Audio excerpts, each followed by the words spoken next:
And we are live. Welcome back to another episode here on the Esports Economics Podcast. I'm your host, Tommy Clark, and today I'm joined by my guy, Sonny. Sonny, what's going on? What's up, my man? How are you doing? Good. I saw you tweeted about 15 minutes ago that you had just finished school for the week. I just finished school for the week, so can't complain. Yeah, man. I'm ready to be done. I'm ready to be done with school permanently. There you go. What are you studying?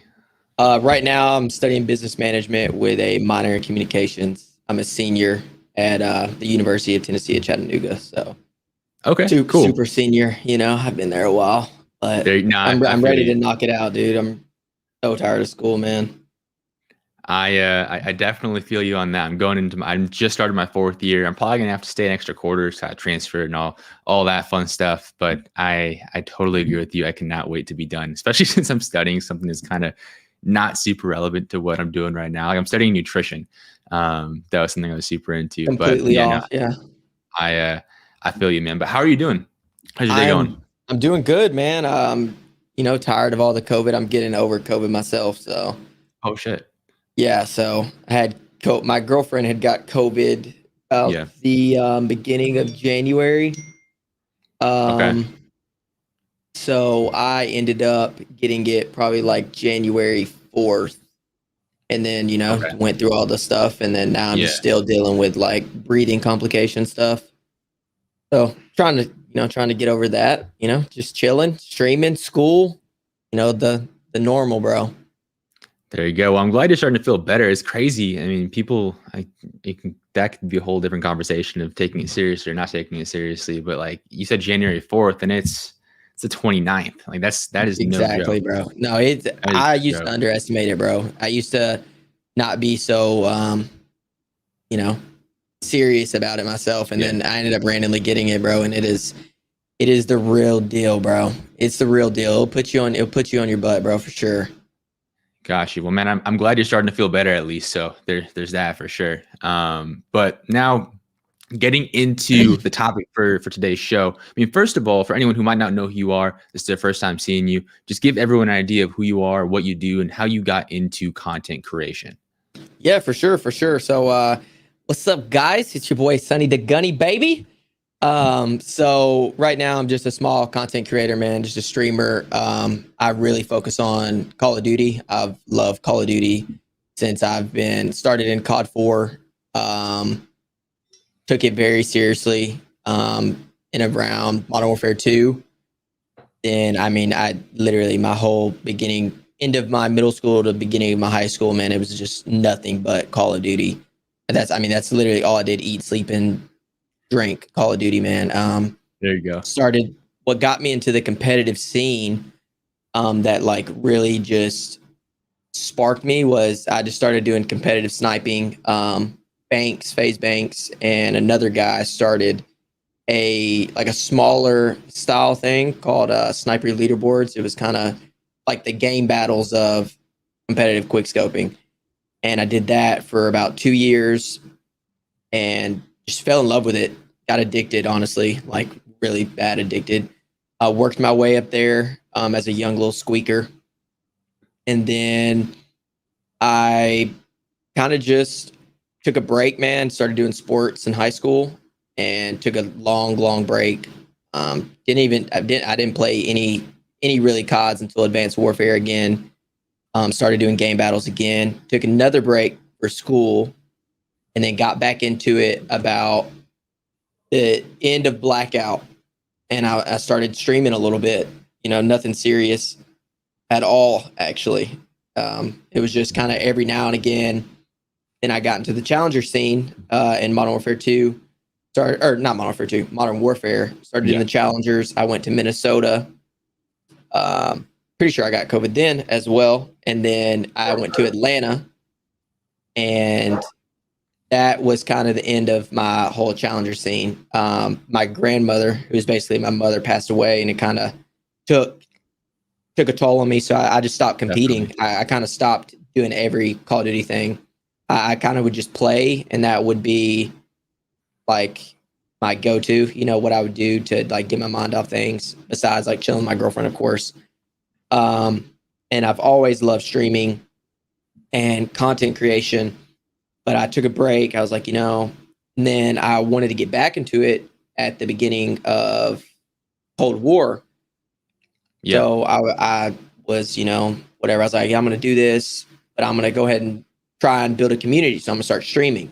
And this is right when the Phase 5 stuff had started. And Phase 5, I was like, you know what, bro? I'm just going to go for it. I don't have a following. I have like 100 Twitch followers, not much of anything. And I just sent it, bro. I mean, I just literally, I didn't hold anything back. I just went for it. And no joke, like my first month, I hit 256 subs. And it was just No like, way.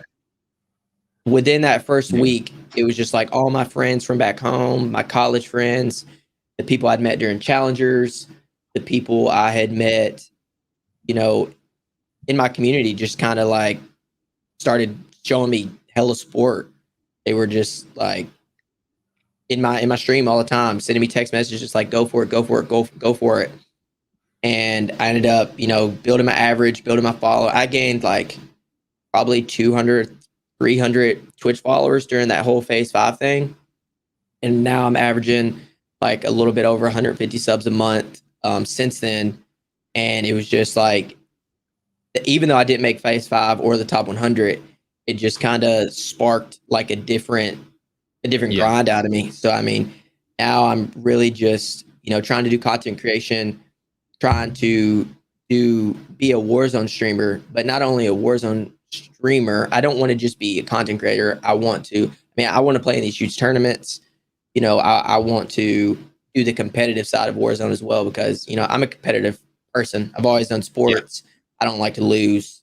And the competitive scene is cool to me because I like, the edge, the competitive edge. And I like that more than just content creation. I would much rather compete in the tournaments, and stream and just, have fun than, make YouTube videos and which I do that right now, but I would much rather push my passion towards, just being one of the best players in Verdansk. What made you want to shift to Warzone from like your traditional competitive scene of like 4v4 or 5v5 COD? And that is like, I think about that all the time. I really don't know, dude. Honestly, it was just kind of Was it just like like an opportunity thing? Because obviously Warzone popped off the past one it and a just half, two kind of years. when I was thinking about my future and when I quit, because I'd recently made the tweet. I was like, should I do this? What should I do? And I talked to my girlfriend, I talked to my family, and because, my family supports me a little bit, or a lot of it actually, but they give me advice. They just don't know the whole gaming scene, but they give me their personal advice. And I was just like, what is going to give me the best opportunity to be successful in my career? Because, right now the challenger scene is a dog eat dog world, bro. It went to 4v4. Players are getting unsigned. Even pro players aren't making pro league teams. So it's literally a dog eat dog. It's a passion pit, bro. I mean, you gotta, and on top of that with school and just, me being 24 and at the state of my life that I'm in right now, I felt like I had more potential to be one of the best Warzone players and build my community and content creation. I feel like that would put my foot in the door a lot better than it would if I was having to literally scrap myself to the top of the totem pole. I mean, I'd have to do that anyway, but I felt like it would be a harder battle with less time in the challenger scene. Yeah, that self-awareness is super important. I mean, you see it in traditional sports, you see it in esports, and you're right. The challenger scene right now is just absurd. I think Wester is really the only team that's like really sticking together. You see teams reshuffling left and right, pro players, former pro players getting cut left and right. So, I mean, logically, it makes tons of sense. I think if you're able to have that self-awareness and look yourself in the mirror and be like, okay, making it to the CDL, that's like the top, not even 0.1%, probably less than 0.1% of Call of Duty players in the entire world. Like Warzone's already hard enough as it is. Why are you going to make it harder on yourself? So that makes total sense. Now, going back to the Phase 5 thing, I'm really curious to dive into that a little bit deeper here. What do you think led to that traction? Was it just that you were motivated to start putting out better content so your content quality improved? Was it the challenge itself that gave you the discoverability, like the hashtag phase 5? Did you notice people coming from that? Like, what do you think led to that growth? Because growing to 256 subs is no joke in the time frame that you did it. Exactly. So what do you think was the catalyst behind that? Man, dude. I also think about that too, man. That's a super good question. Really, so again, I mean, I've always done Call of Duty my entire life. So and sniping, I've always loved FaZe. I've always loved Optic Gaming and now 100 Thieves. And so sniping's always been one of my things. And then my friends, when I used to grind with them and my IRLs that I would play Warzone with every night, like I've always been a very good Warzone player. I've always been a pretty decent COD player when I've done, the competitive side. And they just, whenever they thought I had that potential, especially when I was, dropping high kill games or having some hype streams, it was like, I guess they would see the more potential. And I mean, all my friends would be posting me on their Instagram, their Snapchat, they would be tweeting me. And it kind of just like my whole hometown, because I'm from a super small town, my whole hometown just kind of like rode the wave, bro. I mean, cool. It was the most support I've ever received, gaming wise, from people that especially have no clue about the gaming scene, like just downloading Twitch at that moment and, dropping in and giving me a follow or just, saying what's up. But it really, I just think a lot. And again, just going in and killing someone in Verdansk with the phase 5 hashtag, like I would have people just coming in my stream and be like, bro, you're nasty. Or like, I really hope, you make it. I'm the number one gifter in my stream. I actually met during phase 5. And he just like rode the wave, bro. He told his family about it. It was crazy. His family, his sisters in my stream all the time. His family, his wife, it's nuts. But I really think it was just basically like people were just believing in me. And the fact that when you hear FaZe, it kind of like gives you a light. I mean, most people know who FaZe is. Even if you don't know gaming, you kind of have maybe heard FaZe every once in a while because they're kind of branching out of gaming into, celebrities and etc. So I guess being in a small town, they wanted me to be successful and we're really hoping that, things, went the right way. Yeah, that makes a lot of sense. And it's really cool to hear that you had such a positive experience with the phase 5 challenge. Like you said, you weren't even in the top 100 and you still had this amazing experience. Because looking at the challenge from the outside, from a marketing perspective, it makes all the sense in the world for FaZe Clan. Because what happens? You get a bunch of user generated content because they need to submit content to be part of the competition, and that gets exposure for the brand. So it's pretty clear how it benefits FaZe, and obviously the 5 that win, also very clear how it benefits them. But it's cool to see that even if people don't win or don't even make the top 100, top 20, whatever, there's still a positive impact there. So I appreciate you sharing that. Now, for anyone who might not be super familiar with the competitive Warzone scene, just give us a quick rundown of what that looks like right now. So I think for your traditional Call of Duty, like 4v4 right now, most people kind of have a general understanding of the league structure, what goes on, how it works. But what does the Warzone scene look like right now competitively? It's kind of, like a roller coaster right now. One, because, all the hackers and everything that's kind of going on.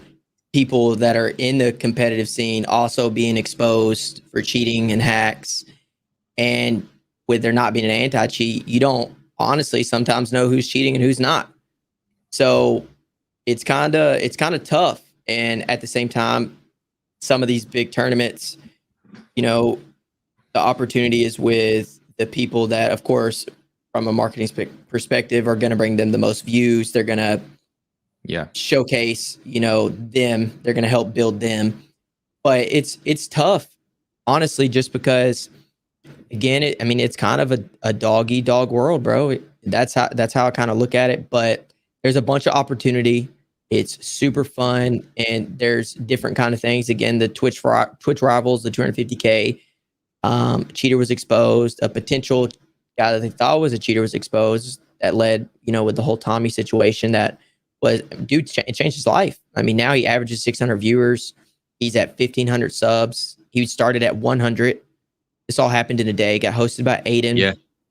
And it just kind of, so there's the customs with the Twitch rivals, and then there's the kill races, and the whole bot lobby accusations, and just not people having fair advantages. So it's kind of tough, man, because you really don't know. Again, the whole bot lobby thing doesn't necessarily truly bother me as much. It's more of the fact that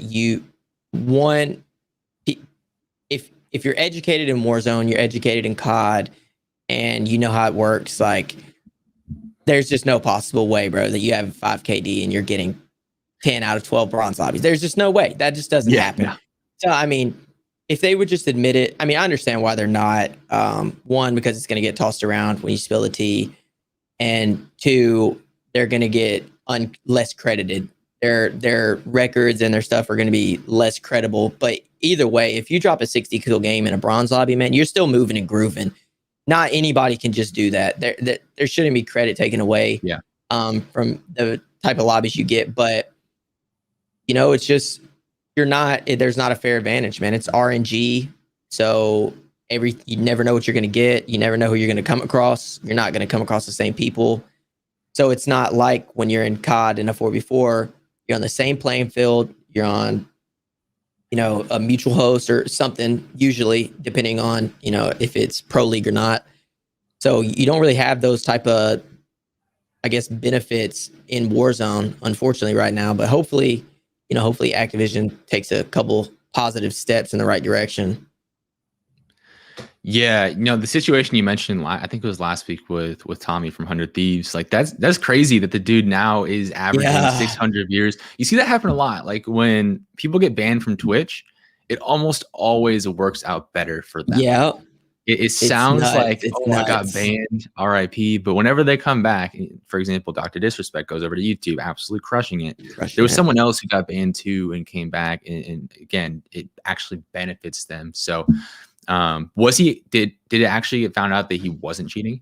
Yeah, from what Tommy tweeted and apologized. I don't know if that's something that 100 Thieves made him do or not, but as of what I know right now, he's not cheating. I mean, he hand cams, but he streams in 30 FPS, which makes it look like you're kind of like sticking. The movement, the aim is sticking, or because it's not gonna, if that makes sense. It doesn't equal up to when if it was 60 FPS.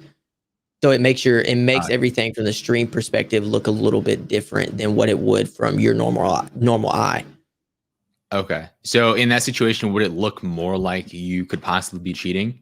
Yeah. Is that what you're saying? Okay. Yeah. Got you. So for anyone who might not know, how can you cheat in an FPS like Warzone or just COD in general? Like, what does that even look like? 'Cause I mean, as someone, I play fairly frequently, I wouldn't consider myself a competitive player. How does that work? Like, how does someone go about cheating in one of these games? I'm going to be real. I don't really know, exactly how they do it. I really don't know how they do it. But I mean, there's things called, walls and aimbotting, of course, where you don't miss, where you can see people through the wall. That's really the only two hacks that I really know that you can do. I don't think you can get unlimited lives or unlimited money or anything, but really you can just see people across. That's what Pacesetter got exposed for, was walling, being able to see people through the wall, which I don't know exactly how you can't see it on stream, but they can see it. I haven't been able to figure that out, but they can hack when they're streaming, but you can't see it on the stream, if that makes sense. I don't know how that, how they get through that, but yeah, I'd be nervous as hell if I was doing that. Like, I would be just constantly paranoid that it would just flash up on screen. I mean, that's what you see happen. So they get caught. Yeah, that's how I would. That's why it was so shocking with Pace, because Pace is just such a, like, he played it off so well until Tommy, like, literally nitpicked every single move he did, and it just, like, you can only lie so much. Yeah, it's crazy. It's crazy. Now, like the funny debate though is like especially with the wall hacks, are you pre-aiming? Like is it just map knowledge or is it an actual wall hack? Like that's where things get kind of fuzzy. So from what I've seen in players, of course, like, some people are pre-aiming, but then you also have those guys, you have the guys that really don't care. They're just, they're purposely cheating. And then you have the people that are covering it up. And that's what Tommy was doing. Tommy was Tommy wasn't doing, but he was saying with Pace, like he would call out people, but there was no UAV, there was no nothing. Mm. And then, or he would like look there for a second and then like, kind of catch in your mind that you are like, oh crap, that's noticeable. And then you'd have to flick off of it to make it not noticeable for someone that is obviously educated on the game, because people that are clueless, dude, they're just going to think you're like hot shit. They're going to think you like good headset, But to anyone, dude, that is just good at the game, 90% of the time, bro, it's pretty obvious when someone's blatantly cheating, or even if they're covering up, man, because some stuff's just unrealistic. Like it's not possible. And no matter how much you cover it up, you're going to get exposed one day, whether, you think it or not, whether you think you can cover it up and you've tried every method, the truth is going to come out. It will happen for sure. That makes sense. Now I know you got back into content creation fairly recently, into Warzone fairly recently, but I mean, either from experience or just kind of theorizing here, do you think that in Warzone, the move from console to PC of like competitive COD impacted things as far as hacking goes, or was that always just a consistent thing with Warzone? So yeah, it's been pretty consistent, man, just because, it's on PC, dude, it's hard to cover anything up. Yeah. I don't really know how it all works, but I mean, dude, people can figure out everything. There are some dudes girls too, I'm sure, that know how to do everything. They can crack codes. You got the people that go in there and see what they're doing in season 9. But really, it's more, honestly, I feel like when big YouTubers and social media talks more about hacking, the worse it gets. I feel like once it, because they're bringing it to light in a sense, people are like, what, if they're hacking, I'm going to hack, let's hack. They see it. And it's like the thing, with the metas, if Nick Merckx makes a video about a damn throwing knife being the most overpowered, people are going to start using it. Yep. So it's that's when I feel like the more people are just talking about it, it's just there. But again, it's not going to go away. Even if Activision makes an anti-cheat, there's going to be, some type of cheats that are out there that bypass it. It'll never go fully away, but I definitely think it'll be, detrimented. It definitely lessen a lot. Yeah. No, it's interesting. Now, let's see. There was a question on top of my tongue. I can't quite remember what it was, but now what I want to ask you now is, like as a up and coming content creator, like we're talking about before we started recording, like stuff like this, and like the people saying, "Oh, Warzone's dying. Warzone is gonna like be irrelevant soon because of the hacking, because there's no anti-cheat." Like you said, even if there is anti-cheat, people are still gonna hack. Like there's anti-cheats in other games, people are still hacking other games. It might help, and it probably would help, and it probably should be a thing, but it's not going to be the savior that I think people are expecting it to be. But my question though is, if like with all this talk of Warzone, quote unquote, dying, Warzone, whatever, how does that affect you as like an up and coming creator? Because there's guys like Nick Merckx and like Tim the Tap Man that are like massive, and really whatever happens to the game, there's always going to be another game they can hop on. But like for someone like you who's like really good at Warzone, that's what you do.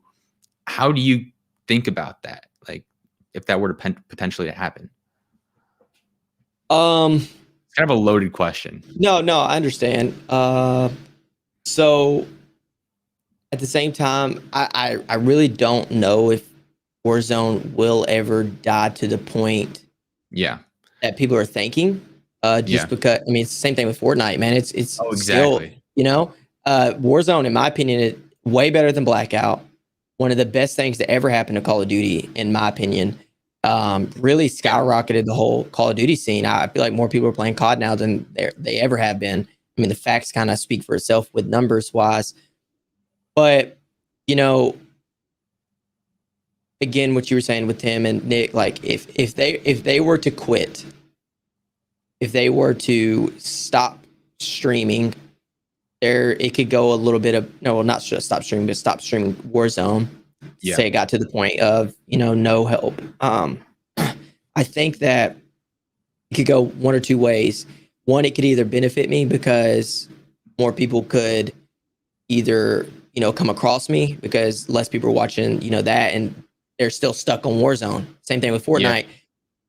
When Nick streams Fortnite, his old Fortnite people are going to come in and watch him stream, and his Warzone people will usually leave.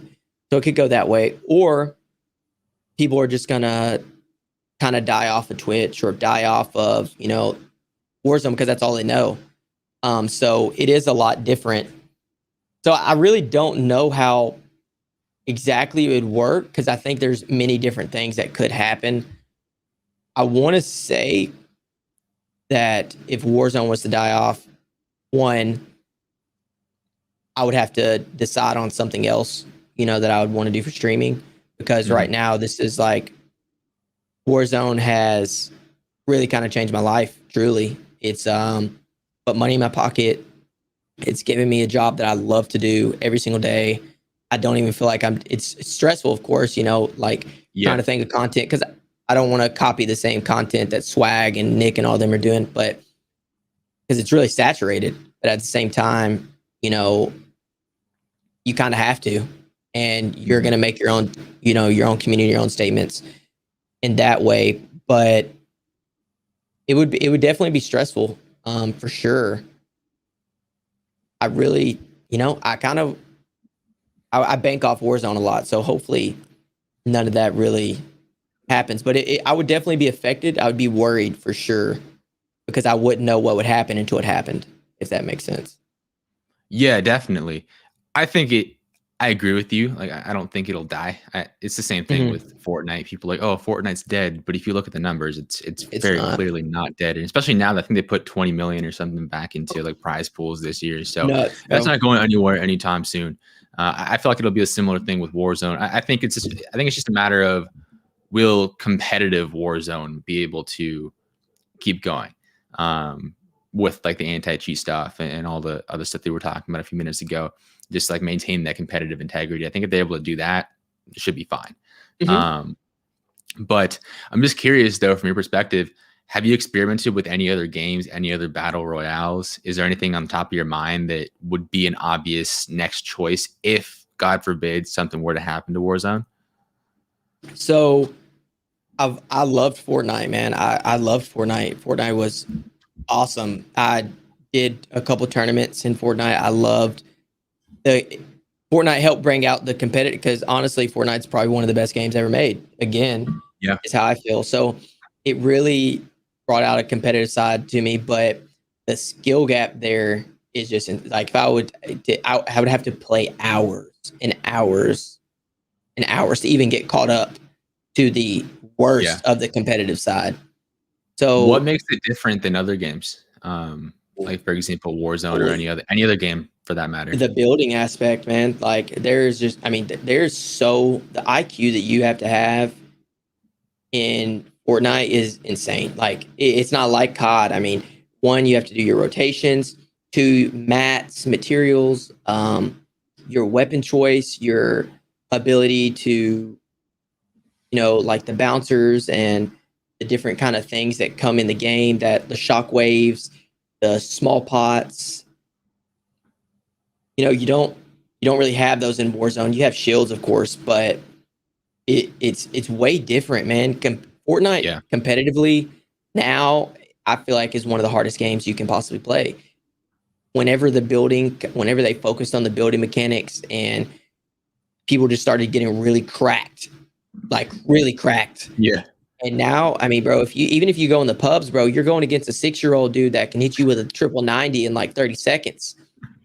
So, I mean, it's nuts. It really is nuts to think about like how crazy the competitive side of Fortnite got. I don't understand how some people do it because it makes me go insane. It's wild, man. I mean, like you said, having 6-year-olds, 12-year-olds out here, you get to 19, they think you're old. It blows my mind how the scene works. It's crazy to see. And then, like you said, the building as well. I never really got into Fortnite very seriously, but just watching them like do all the building stuff, I don't even know what I'm watching at Me most either, dude. points in the game. Me They're either. just like spinning around, like building these big ass towers. And I'm just like, okay, that's cool, I guess, but I have no idea what you're doing. Just that's all you hear, and just mongrel and all these like. Like I can't even process what's going on, and they're already like doing. They're like 10 Yeah. steps ahead. It's just nuts. I Yeah. don't get it. That's Have you kind of ran why I into put it any away. Have you ran into any little kids on Warzone, like on the hot mics after you kill someone? Dude, the hot mic is the best thing that's ever happened. It's All the time, man. Like all the time. Like right now, I'm gonna start a TikTok series of just the hot mics, Mhm. because you hear so many funny, crazy things, and Yeah. I mean anything, dude, from like Hispanic people to Japanese and Vietnamese people to like little kids to old people. I mean, I've had all kinds of people come in my chat. I've had people invite Yeah. me. Like I followed a dude the other day in a bounty, and he just ran around the whole map, and I didn't even care anymore. I just chased him for like 5 minutes, and he stayed on the top of the tower the entire game, would not come down. Finally, I killed him. He stayed all the way to the end of the game, asked me why I followed him, and then joined my lobby after that and was trying to talk to me. And you never know, man. There is just some crazy people. I couldn't imagine being Tim the Tatman and Nick Merckx and stuff because people just. I would have to be on private everything. Yeah, well, I mean, you see on Nick's content, he'll do that thing where he actually gets like all the stream snipers like together Yeah. and they just run around. I've seen that on TikTok a few times. That's crazy. But yeah, I can't imagine being like a super well-known streamer, like actually playing and having to deal with people stream sniping and stuff. So I don't know. I don't know how they do it. Yeah, But I've only been actually like that I know of stream sniped a couple times, so I couldn't imagine getting on every day and having to hide your screen and yeah, kill someone, and then all of a sudden they're like, "Oh my gosh, that's Nick Merckx. Let's go find him." But I had my first TikTok experience with that actually like 2 days ago because I just started getting into the TikTok grind. So yeah. I had that first experience, and it was honestly made me feel like Nick Merckx. A guy had noticed my name. He's like, "I know that guy from TikTok. He's nasty." I had killed him, and he ended up joining my stream. He hosted me and stuff. It was pretty dope. It was a pretty dope experience. Even though I'm a small content creator, it made me feel really big for someone to recognize my name. Yeah, that's awesome. That's awesome. Now, for stream sniping, does that happen during competitive tournaments? Because I can imagine that could be an issue. As in kill races, I've seen a few big streamers get stream sniped by the people that they're going against. Yes. So, and unfortunately, you really can't do anything about it. Yeah. There's nothing in the rule set, unfortunately, that kind of benefits someone getting stream sniped. What do you think? I mean, this is a hard question to answer. Mm-hmm. There really is no answer to it. But what do you think are the important next steps for Warzone competitively to be like a real lasting competitive title? Because right now it seems like there's a lot of, especially with kill races, there's a lot of uncontrollable variables, like the stream snipers, like the hackers. Like it's a weird situation where you don't have full control over that environment. So how can it really be viewed as like truly competitive? So I'm wondering what your thoughts are on like the next steps to get it to that next level and have it be like a lasting title in the competitive esports scene. Okay, so first, anti-cheat. One, just to shut people up, just to say they did it, just to just to shut people up, just to that will give some people a little bit of sigh of relief. Two, communication, because the communication's not there. They don't listen. They hardly update anything. They do update anything, it's a month or 2 months down the road. So the communication between the competitive side and even the community with listening to their community would definitely help. Because I feel like a lot of people would personally enjoy the competitive side of Warzone just as much as any other competitive side of any game. But the thing with Fortnite that they do differently is, there's active updates constantly all the time. Yeah. There is very good communication with listening to higher end people in the community, like Nick Merckx. If Nick Merckx was to address a big problem, and they would listen, because Ninja, he can call someone up in Fortnite when he was, the big guy, and one, it gets it in their ear. They may not necessarily change it, but they know that the problem is addressed. It's been addressed, it's been looked upon, and then they're taking the next steps in the right direction. Because right now, it just seems like, from my perspective and from what I've seen out of all the people I watch, they don't listen. They don't make the right updates. When they do update, it doesn't even make sense. Something else is broken, like the stem glitch, it's like when they update one thing, another thing goes bad. So it's very exhausting to be so excited for, the new season, and then wonder, like, what are they going to do wrong? So I really think they need to stop focusing on, let me think, focusing on the aspects of the community, or, of course, the normal, just the public community is going to give them, the most money, etc. It's all about money, unfortunately. Yeah. But they need to address the problems for the mainstream players, the big names that really can vocalize their opinions and vocalize the real problems, that address for people that take this game serious, that do it for, their livelihood, is what I would think. That's what I would personally do. Again, is just anti-cheat communication with changing things that they're supposed to change, and not focusing on changing the wrong things when they change the right things. Maybe be a little bit more patient, not rush it or something. Actually, it's not rushed. They're pretty patient, actually. Definitely. Something that's interesting to me, and I'd love your take on this.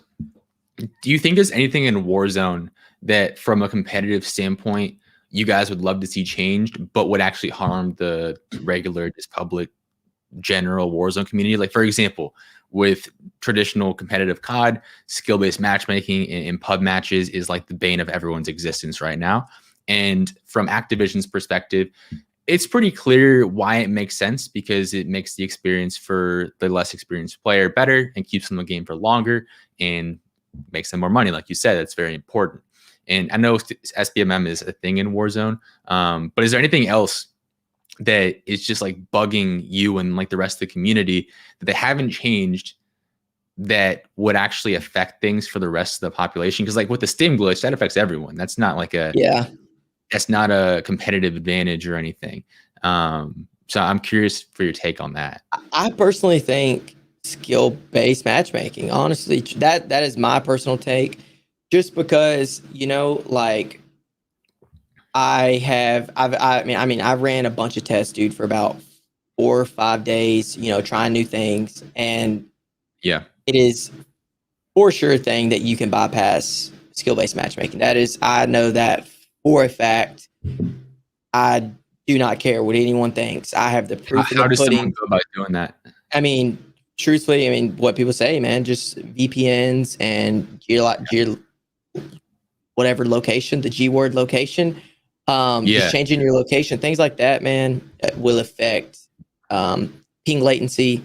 So your latency on certain servers, different things like that. Well, there's ways to bypass it, and it is for sure a thing. And the fact that you have to go through that, the fact you have to worry about, you playing with Biffle and Lucky and Swag, 10 out of your 10 games, that's not an enjoyable experience for people that actually play the game to play the game. We put in 10 hours a day, and I'm sorry, but I can play the game for 24 hours in a single session. And if I play that 24 hours constantly, I won't get one bronze lobby. You just won't. It does. I don't care how long you play. You have to Yep. do certain factors, certain things to bypass skill-based matchmaking. It is the truth. It's the truth. People can, they can act like they don't do it. They can believe people when they say, "Oh, I'm not doing it." But if you're educated in the game and you know the truth, I mean, I play with a guy that has a 1.4 KD, and he doesn't even get in bronze lobbies. So only certain people get bronze lobbies, and they're bronze players. Yeah. So skill-based matchmaking, it needs to be dwindled down a little bit, or the algorithm needs to just be changed, changed or tic-tac, just to make it beneficial to both sides of the spectrum, man. Because it's not fun to go in there and sweat your balls off all the time. It's not an experience for us. And if I want to Yeah. make content, I have to do certain factors to get in a bronze lobby, or I have to play a different play style, or I have to do something completely different when I could just, go about my day, do it how we used to do it in the old COD, just go through some games. You get some sweaties, some games, you get a little bit of sweaties, you get a little bit of shitters, you get a mixture of all of them. But unfortunately, like the way it is right now, it's so strict that you don't come across many shitters unless Yeah. they're on, one of your buddies' teams or something. Because nine out of 10 times, man, I'm gonna run across 20 sweaties in a game. It's just, that's just how it is. Yeah, I feel you. And like I said earlier, I'm by no means a competitive player. Mm-hmm. I still feel you. I'll hop on. I just want to chill for an hour or two and play. And it's like I feel like I'm in the damn CDL. Like I know I'm not saying Exactly. I'm anywhere close to that, but just like in that little bubble of SBMM, it feels like I am. I'm just like I just want to have Mm-hmm. fun. And sometimes that is fun, but like not every single time I get on the game. Exactly. What is your response to the people that say, "Oh, like just deal with it, like be competitive. If you're a real like competitive gamer, like you should want to have the competition and want to better yourself and that whole sort of thing." Kiss my ass. That is what I think. That is what Sonny the Gunny thinks. I that like, they can have their opinion, but there's 50% of the world that has their opinion, 50% of the world that has our Yeah. opinion. So there needs to be, just a mutual agreement, because at the end of the day, there's going to come a point where they're like, "Damn, dude, I'm sick right now," or something. I'm having a bad day. I just want to chill in Warzone, and they're not going to want to sweat. They're not going to want to try hard all the time. They're going to want to play with some IRL friends and, Yeah. maybe run around with riot shields and just bullshit, get drunk, have a couple beers, and, just chill in the game. And that's not going to be possible because of how strict the skill-based matchmaking algorithm is. It's just not, it's mind-boggling to me, man. It's just crazy. Yeah, I agree with you, and I feel like you said, there's some days where you want to just get on and chill, but it's definitely deterred me at certain points. Like if I have to decide whether I spend an hour between classes on COD or watching a TV show or just going outside for a walk, I'm usually not picking COD in that situation because I don't feel like having to get in the zone to sit down and play. Exactly, man. I'm going to Game 6 of the NBA Finals to play pub matches on Cold War. Hopefully with League play, I think that'll improve. I'd be surprised if it didn't. At least in standard COD. They need to do Warzone, something like that for Warzone. Yeah, but I know we could spend all day ranting about this, but kind of shifting gears a little bit. Yeah. I want to dive into your content strategies. Your content strategies. How are you approaching that right now? What does your strategy look like as far as like streaming and then other platforms? You had mentioned TikTok earlier. Just give us like the bird's eye view of how you're approaching this whole thing. So my main focus when I first got on was, just streaming. Like, I'll just grow my Twitch platform, and then bam. Then I kind of was like, you know what? I'm going to step into YouTube, and I met a thumbnail guy. Awesome thumbnail guy. Super cool. And I was like, I'm just going to make high kill Warzone gameplays, maybe some funny kill gameplays. And then I got real big into TikTok. And I'd made a couple TikToks, didn't really get any good views. I was like, you know what, bro? I'm gonna make one TikTok. Randomly, like I got a hype ass kill or a little squad wipe or whatever Yeah. in a game, and I was like, you know, I'm gonna make a TikTok out of this. So I downloaded Sony Vegas. I spent a few hours trying to figure out how to, and I made a TikTok. And the next day, I woke up. I posted it like I didn't get finished until like 7 a.m. I was like, damn, man, I'm tired. I was like, you know what? I'm just gonna post it. So I Yeah. posted it. I woke up and it had like 3,000 views. I was like, oh, okay, that's dope. Like, you know, that's super chill. Went to sleep the next day, had like 6,000 views. I was like, all right, you know, 3K throughout the day. That's cool. Woke up, was at 9,000, refreshed it. I was at 10,000. Then I refreshed it again throughout the day and I ended up with like 17. Now I'm at 60, almost 70,000 views on that one TikTok. And that really just sparked a light like, damn, this can change my life. And I follow Lucci and a couple other huge TikTokers, Hmm. and I go on their Twitches, and you know they're not like the best Warzone players, Yeah. but they create content and they have a community, and they average almost 1,000 viewers. They have an awesome community. They get in these tournaments. So I really right now I'm just trying to focus. My main focus is of course streaming because that's I have my most fun. That's where I get all my content from. So really it's kind of streaming at least close to 8 hours a day. Close to. I got to still do my school and stuff. And then after that or in the mornings, make some TikToks. Try to post a TikTok every day, you know, one or two. I'm testing the waters right now with TikTok. I'm testing like the best times to post, what works the best for me, content Yeah. wise, like do these hype ass kill feeds or, you know, squad wipes, kill, you know, whatever. Do they get the most views? Do my gun classes get the most views? Do my questionable stuff about me hacking get the most views? So right now, I've noticed that the stuff about me hacking has gotten really good views, and the stuff about um, my hype, my energy, and my kill wipes or kill squad wipes, whatever the hell you want to call it, has gotten Yeah. me the most success. I mean, I off that 60,000, 70,000 view video, I've gained about 1,100 followers in about 13, 14 days now. So I started off with about under 100 or 100 TikTok followers when I posted that video. And that, I mean, I've just seen that TikTok can change your life. All these people that do TikTok, they're like, TikTok, TikTok, TikTok. So that's just kind of what I'm focusing on now. And then, you know, eventually I think I'm going to do the YouTube last. I have a few YouTube videos, but I feel like just the way TikTok does their algorithm and the way they push things out, anything can really happen with TikTok more than the strict algorithm on YouTube. Yeah, I mean, there's pros and cons to both of them. Like you had said Mhm. about streaming, you enjoy streaming. You probably enjoy TikTok. You might not enjoy YouTube as much. For me, it's actually the opposite. Like I enjoy making YouTube videos. I Uh, can't stand sitting down and making TikToks. I wish I did. I wish I really enjoyed it because like, very clear what the power is. I posted a video, I think 2 or 3 weeks ago, got up to the 60, 70K mark. I'm just like, what? Like, how is this happening? it's nuts. Um, it's wild.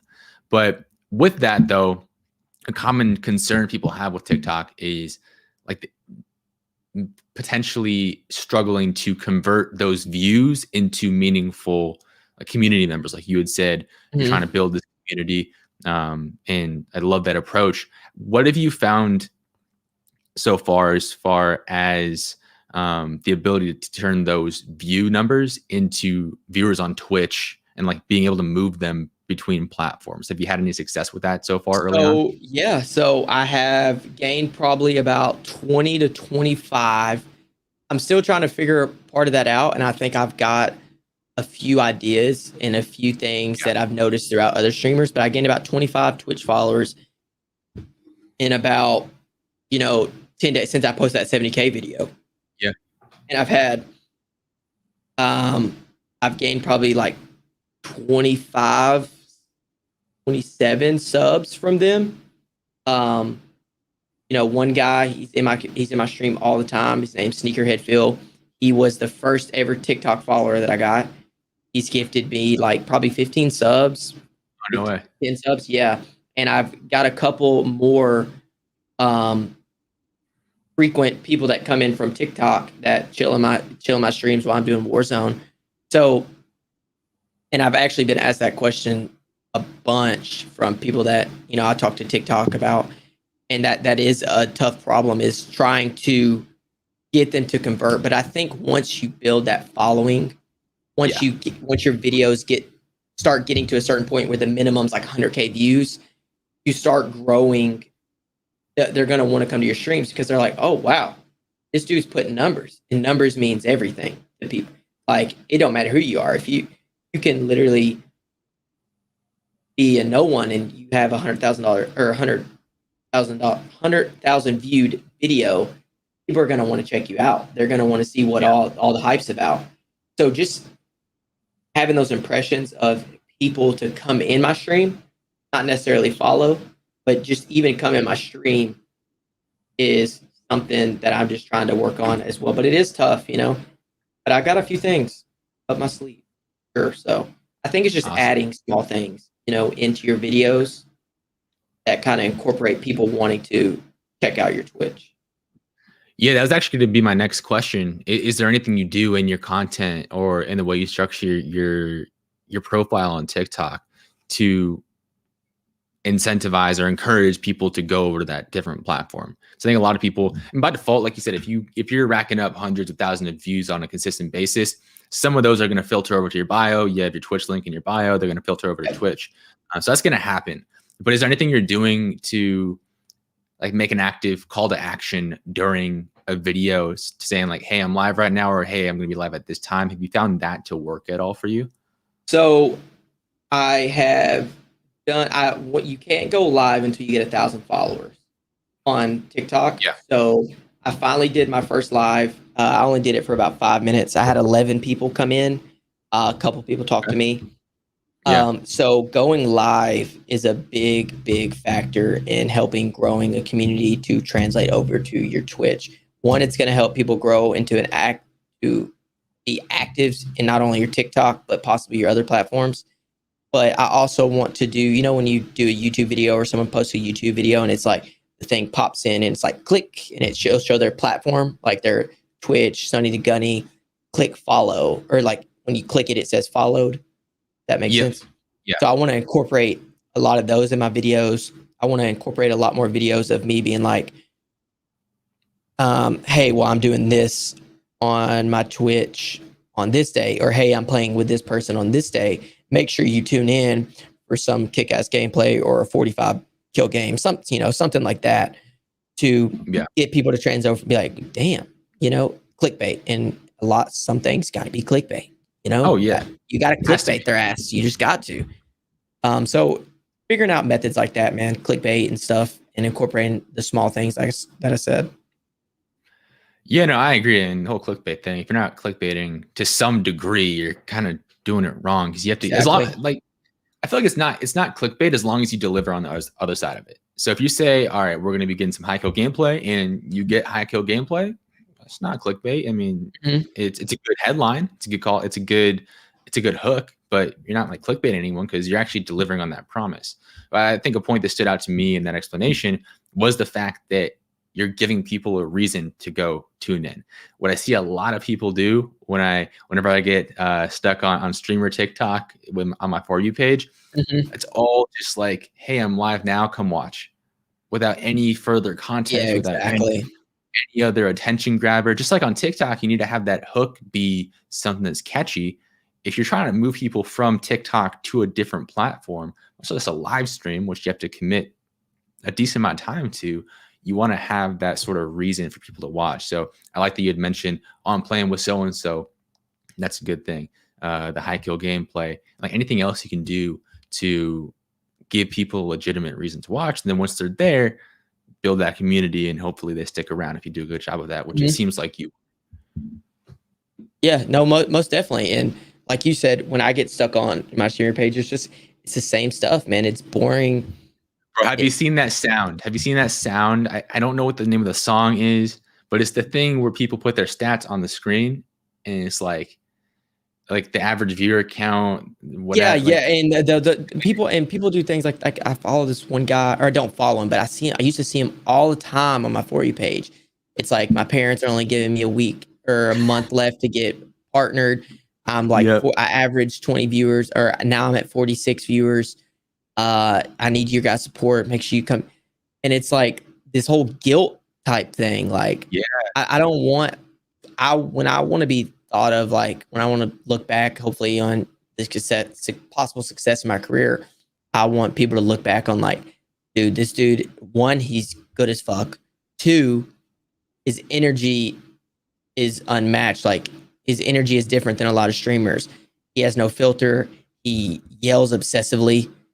He gets hype. He'll literally like yell at his screen like he's yelling at their face. Like the energy is just unmatched. Like I want to be known yeah, not for like guilting my way. He started off by making TikToks of him asking people to get partnered in a month. Like that's unrealistic. That's not yeah. gonna, even if you average 75 viewers, you still may not get partnered. Yeah, I just love that goes into it. With all those trends too, I feel like what happens is someone posts it originally from a genuine place. Like maybe someone posted with that sound. I don't know how that sound originally started, but maybe someone posted with it and was just trying to showcase their progress, like how they're growing, and it helped them grow their stream.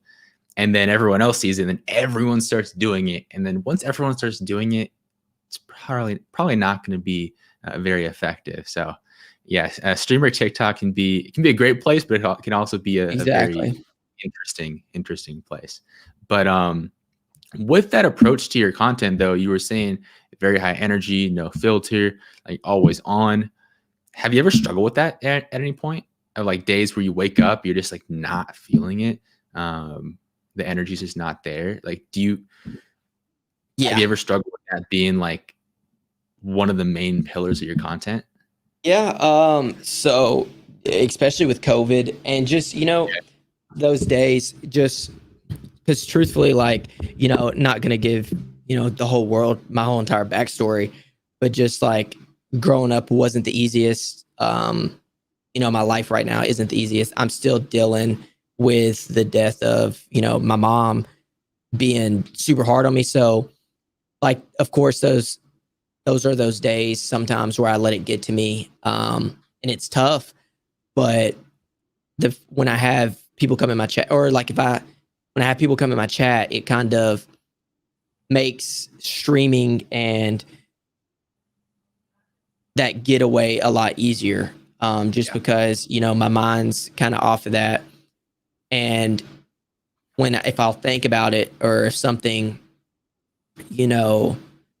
is on my mind, they'll help bring my mind off of it. And at the same time, gaming itself was a big like benefit to my life and getting over, those depressions and things like that. And just, sometimes, bro, you don't have the same energy every day. No matter what, you wake up sick, you wake up groggy, you're stressed out, life gets in the way. And also me being the person I am, I want to be super successful. I want my streams to be the best. I want people to have like this awesome excitement to come in my stream every day. And sometimes I get on, I have one viewer and it's just me. And looking at your viewer count can really like, damn, like It no messes one's with in you. here right now. So Yeah. trying to stop looking at my viewers and stop focusing on that whole aspect has been very beneficial to me, because sometimes I'll just sit here, I'll talk to myself. Like, I mean, I'll literally talk to myself, and because you never know who's watching. And at the same time, I could have someone watching me that is like never followed me before or is a big name, and they're like, wow, like this dude has one viewer and he's still the same person. And that's kind of like how it is with life, man. You want to be yourself no matter what, no matter who you're around, where you're at, and what's going on in your life and the surroundings. So I kind of try and translate that over to my stream as well. Love that. Love that. And then just as we're wrapping up this hour here, I mean, first of all, I appreciate you taking the time. I've really enjoyed this conversation. I think it's been really beneficial for everyone who's tuned in, everyone who listens to this in the future. Just a few more questions before we start to wrap things up. Yeah. The first one being, what are your future ambitions? Like, what are your goals going forward to grow your platform in 1, 3, 5 years? Where do you want to be? So 3 to 5 years. Of course, I'll just start with short term. 3 years. I definitely want to. I would love to join an org. Optic Gaming, 100 Thieves, FaZe are my go-to orgs. Probably Optic, one, because they're brick by brick right now. You know, they've kind of flipped everything again. I'm so proud of Hex, man. Dude's been my idol since literally I started doing competitive sniping. He's always been a guy that I've looked up to. Just the way he handles things and what I feel like him and Scump and really just what they've done for competitive COD. So then I really just want to grow all my platforms, you know, to where I can have active chatters. I can have people in my stream all the time. And I really want to use my platform to, you know, talk about my backstory and talk about at time, not only give them content, but, you know, if certain people come to the stream and they need someone to talk to or something, giving them that person to talk to and giving them real results and real life stories about my life, and not only my life, but other people's lives, because people have it way worse than I've had it. Even though I haven't had it the easiest, there's so many people that have it like not even comparable levels to me of hardships. So I really want to use my platform to just give someone a happy aspect of life. You know, give them a laugh, give them a freaking cry, whatever it may be. And then I just want to, you know, have a home, have another dog, of course, and eventually, you know, start a family. But I really want to create a staple for esports, not only for myself, but, you know, for my granny, just because, you know, Sunny, that's where everything started. I mean, everything in my whole esports journey, the Tigers, all this, that's her right there. Everything is about her. So that's kind of what I want to make her proud of myself, but I also want to make myself proud at the same time. Awesome, man. I love that. I love that. Now, the last question for today, a little bit of a less serious one, but also very serious at the same time. Do you drink coffee? And if so, how do you drink your coffee? Oh, do I drink coffee? Dude, caffeine is my fucking middle name, brother. Caffeine is my middle name. But yeah, so I drink it with about half full of French vanilla creamer, because I love that vanilla creamer. And about 2 spoonfuls of sugar. And there you go. That's about, I mean, usually I'll drink a G Fuel and then I'll drink a coffee right after, and I'm feeling good. I mean, I really don't, truthfully, I don't feel caffeine anymore as much as I've drinking it.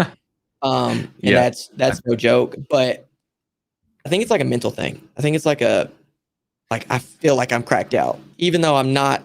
I don't feel a difference. I feel like I am, but I love coffee, man. But I drink it French vanilla. I love French vanilla. There you go. There you go. Yeah, I'm with you, man. Not so much on the French vanilla. I'm more of a cold brew person, but with the caffeine, too much, man. That's one of the things I'm trying to kind of dwindle myself off of. I'm kind of trying to cold turkey. It's hard. It's hard. I'll go in waves. Like right now, it's midterm season. Got school, got work, got content. It's hard not to overdo the caffeine.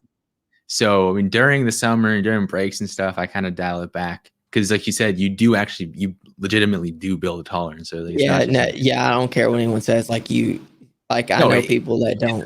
It's a fact. Like you build. This is my nutrition background coming out right now, but you do build that tolerance. So I feel you. But man, again, I appreciate you taking this time. It's been over an hour at this point. I appreciate no problem, man. Out of your day to come on the show. I think this is really eye-opening for anyone who maybe wasn't super familiar with the Warzone scene, or was just trying to learn a little bit more about what's going on, the anti-cheat stuff, skill-based matchmaking, all the messiness that's going on in the scene. Hopefully we can get that going in the right direction. But thanks again for coming on. And as No we're problem, wrapping man. up, on the screen, the @ under your little frame is not the correct @ so I apologize about that. It's all good, man. It's all good. Where can everyone find you? Because obviously you are not Jordan Tsai, he a physical therapist. Where can everyone find you at, man? All my socials, man, are just Sunny the Gunny, SUNNYDA Gunny. So Twitch, Twitter, YouTube, TikTok, Instagram, all of the following is just Sunny the Gunny. You guys just drop me a follow. Let me know what you guys think. Tune into the Warzone streams. Check out some of my cool YouTube gameplays, the little solo squads. At me on anything on Twitter. If you guys, have any advice or, you guys want to talk about something or anything like that, you guys feel free to reach out. Same thing for you, man. I appreciate you having me. It's been super cool. My first ever experience with something like this. So I really do appreciate it and hope the best of luck to, you and what you're doing with the whole T. Clark Media thing. I see you brought some big names like old Cornell, Sweaty Poppy. Talked to him a few times about a year ago. So just keep grinding, man. Keep doing what you're doing. And to anyone out there, man, just don't, whatever you believe in, no matter what it is, just go for it. Go all in. Don't half-ass it and just send it. Whatever happens at the end of the day happens. Appreciate that, man. And again, thanks for coming on. And everyone tuning in right now, I appreciate you guys sticking around all the way to the end. If you did, I see a few of you on YouTube. Be sure to subscribe. There's new videos every single Monday, and then multiple guest interviews every single week. So I'd appreciate you guys dropping a like and subscribing to the channel. Same thing on audio. That 5-star rating and review is always super helpful. One of the best ways to get the show out there. And really, most importantly, if you enjoyed this, share this with a friend, copy and paste the URL onto your Twitter timeline or wherever you share things with friends. But I appreciate y'all stopping by, and I will see you guys in the next episode.